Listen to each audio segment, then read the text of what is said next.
زیفوریا کی سلطنت خوابوں اور جادو کی ایک حسین دنیا تھی۔ یہاں درخت کے پتے بھی روشنی سے جگمگاتے تھے اور ہوا کے جھونڈ کے گیت گاتے تھے۔ اسی سلطنت میں ایک نازک اور دلکش پری رہتی تھی جس کا نام سارا تھا۔ اس کا گھر دوسروں سے مختلف اور بہت خوبصورت تھا۔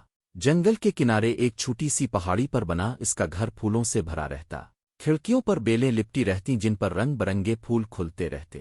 گھر کے اندرونی حصے میں چھت سے جادوئی موتیوں کی لڑیاں لٹک رہی تھیں جو دن میں دھوپ جذب کرتیں اور رات کو جگنوؤں کی طرح چمک۔ یوں اس کا گھر ہر وقت روشنی اور خوشبو سے بھرا رہتا۔ سارا کے کمرے میں رنگین دھاگوں، کپڑوں اور قیمتی موتیوں کے ڈبے رکھے تھے۔ اسے موتیوں سے خاص محبت تھی۔ وہ اکثر ندیوں اور ساحلوں پر جا کر قیمتی موتی جمع کرتی اور انہیں اپنے ڈیزائن میں استعمال کرتی۔ اس کی انگلیوں میں ایک خاص جادو تھا۔ جب وہ دھاگا اور موتی آپس میں جوڑتی تو وہ زندہ لگنے لگتے۔ اس کے بنائے ہوئے کپڑوں میں صرف رنگ اور ڈیزائن نہیں ہوتے بلکہ وہ ایک کہانی سناتے تھے۔ سارا کی سب سے بڑی خواہش یہی تھی کہ وہ ایک دن ایسا لباس تخلیق کرے جو نہ صرف خوبصورتی بلکہ امید اور جادو کی علامت بن سکے۔ ایک دن پورے محل میں گھنٹیاں بجنے لگیں۔ یہ اس بات کا اعلان تھا کہ سلطنت کا سب سے بڑا مقابلہ قریب آ گیا ہے۔ ہر سال ہونے والا یہ مقابلہ پریوں کے لیے بہت بڑا اعزاز تھا، لیکن اس بار ملکہ نورا نے اعلان کیا کہ یہ صرف لباس کا نہیں بلکہ تخلیق کا مقابلہ ہوگا۔ ہر پری اپنی پسند کا شاہکار تیار کرے گی۔ کوئی خوشبو سے جادو بانے گی، کوئی موسیقی کا آسمانی ساز بنائے گی، کوئی روشنیوں کا کھیل دکھائے گی اور کوئی لباس تخلیق کرے گی۔ جیتنے والی پری کو سلطنت کی سب سے باصلاحیت فنکارہ کا تاج دیا جائے گا۔ یہ اعلان ہوتے ہی پورا شہر زندہ ہو گیا۔ گلیوں میں، گھروں میں، بوتیکوں میں ہر پری اپنی تخلیق میں مصروف ہو گئی۔ کوئی آسمان سے قوس قزح کے رنگ اتار رہی تھی، کوئی جگنوؤں کی روشنی کو بوتلوں میں بند کر کے ڈیزائن تیار کر رہی تھی۔ ہر طرف خوشی اور محنت کا سما تھا۔ سارا بھی اپنے گھر لوٹی اور اس نے سوچا کہ وہ ایک ساڑی بنائے گی، ساڑی جو باقی سب سے الگ ہو۔ اس میں رنگین موتیوں اور جادوئی دھاگوں کا استعمال ہوگا، اور جب روشنی پڑے گی تو وہ ساڑی ہر پل رنگ بدلتی رہے گی۔ وہ چاہتی تھی کہ یہ ساڑی صرف ایک لباس نہ ہو بلکہ ایک خواب جیسی لگے۔ وہ دن رات محنت کرنے لگی۔ اس کے کمرے میں ہر طرف رنگ بکھرے رہتے۔ اس کے ہاتھوں کی ہر حرکت کے ساتھ ساڑی آہستہ آہستہ مکمل ہونے لگی۔ وہ خوش تھی کہ اس سال سب کو حیران کر دے گی، لیکن تقدیر کے امتحان ہمیشہ اس وقت آتے ہیں جب انسان کو لگتا ہے کہ اب سب کچھ مکمل ہے۔ مقابلے سے ایک دن پہلے آسمان پر کالے بادل چھا گئے۔ تیز ہوا نے کھڑکیوں کو جھنجھوڑا۔ سارا اپنے کمرے میں ساڑی پر آخری ٹانکا لگا رہی تھی کہ اچانک ایک زوردار جھونکا آیا اور میز پر رکھی موم بتی ساڑی کے قریب جا گری۔ پلک جھپکتے ہی کپڑے کو آگ لگ گئی۔ سارا نے فوراً جادوئی پانی بلایا، لیکن ہوا اتنی تیز تھی کہ شعلے پھیلتے گئے۔ لمحوں میں اس کی ساڑی، باقی کپڑے اور کمرے کا سب سامان جل کر راکھ ہو گیا۔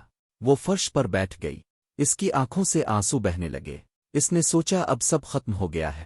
اس کے خواب، اس کی محنت سب خاک ہو گئے۔ وہ روتی روتی گھر سے نکلی اور جنگل کی طرف نکل گئی۔ رات کا اندھیرا پھیل رہا تھا۔ جنگل میں درختوں کی سرسراہٹ اور سمندر کی لہروں کا شور سنائی دے رہا تھا۔ سارا چلتی رہی جب تک کہ وہ سمندر کے کنارے نہ پہنچ گئی۔ وہ ریت پر بیٹھ گئی، آسمان کو دیکھتی رہی اور اپنے آنسو بہاتی رہی۔ دل ہی دل میں سوچ رہی تھی کہ اب وہ مقابلے میں حصہ نہیں لے سکتی۔ اس کی محنت ضائع ہو گئی ہے۔ اسی وقت اسے ایک ننھی سی چمک نظر آئی۔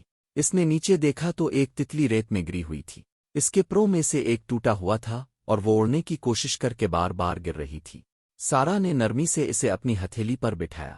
تتلی بہت کمزور لگ رہی تھی۔ سارا نے اپنی انگلیوں سے ہلکی سی جادوئی روشنی نکالی اور اس کے پر ڈالی۔ آہستہ آہستہ پر ٹھیک ہونے لگا اور جلد ہی تتلی پھر سے پرواز کے قابل ہو گئی۔ وہ اڑنے لگی، لیکن جانے سے پہلے سارا کی آنکھوں میں دیکھ کر جیسے کہہ گئی ہو، ہمت نہ ہارنا، کیونکہ ٹوٹے پر بھی دوبارہ پرواز کر سکتے ہیں۔ یہ لمحہ سارا کے لیے ایک پیغام تھا۔ اس کے دل میں ایک نیا جذبہ جاگا۔ اس نے سوچا کہ اگر ایک ننھی سی تتلی دوبارہ پرواز کر سکتی ہے تو وہ کیوں نہیں کر سکتی۔ گھر جل جانے کے باوجود سارا نے ہمت نہیں ہاری۔ وہ پلٹی راکھ اور بکھرے ہوئے سامان میں سے جو کچھ بچ سکا اسے سنبھالا۔ چند ٹکڑے کپڑے، کچھ جادوئی دھاگے اور موتیوں کے چند ڈبے۔ اسی بچے ہوئے سامان کو لے کر اس نے نئے عزم کے ساتھ دوبارہ کام شروع کیا۔ وہ ساری رات محنت کرتی رہی۔ اس کے ہاتھوں کی حرکت میں تھکن نہیں تھی بلکہ ایک نیا جذبہ تھا۔ سامان کم تھا مگر انہی سے اس نے ایک نیا ڈیزائن تخلیق کیا۔ اگلے دن مقابلے کا دن آیا۔ محل کا حال جگمگا رہا تھا۔ درباری پریاں، تماشائی اور خود ملکہ نورا سب موجود تھے۔ ایک ایک کر کے پریاں اپنی تخلیقات پیش کرنے لگے۔ کسی نے روشنیوں کا کھیل دکھایا، کسی نے خوشبو سے پورا حال بھر دیا، کسی نے قوس قزح کی تصویریں بنائیں۔ ہر ایک منفرد تھا مگر کسی میں وہ جادو نہ تھا جو دل کو چھو جائے۔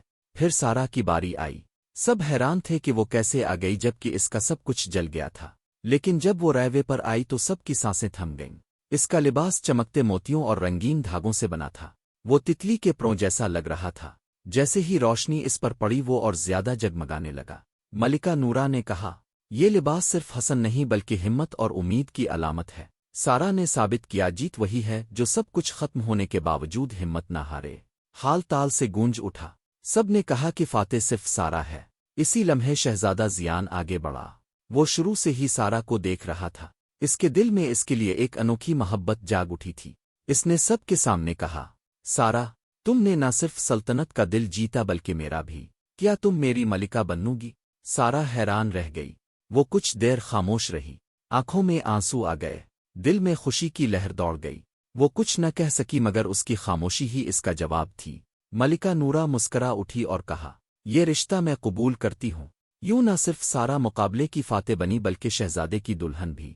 شادی کے دن جب سب نے اسے دیکھا تو وہ وہی جادوئی لباس پہنے ہوئی تھی جو اس نے تتلی کے رنگوں سے متاثر ہو کر بنایا تھا۔ وہ لباس اب صرف مقابلے کی جیت کی نہیں بلکہ اس کی نئی زندگی کی پہچان بن چکا تھا۔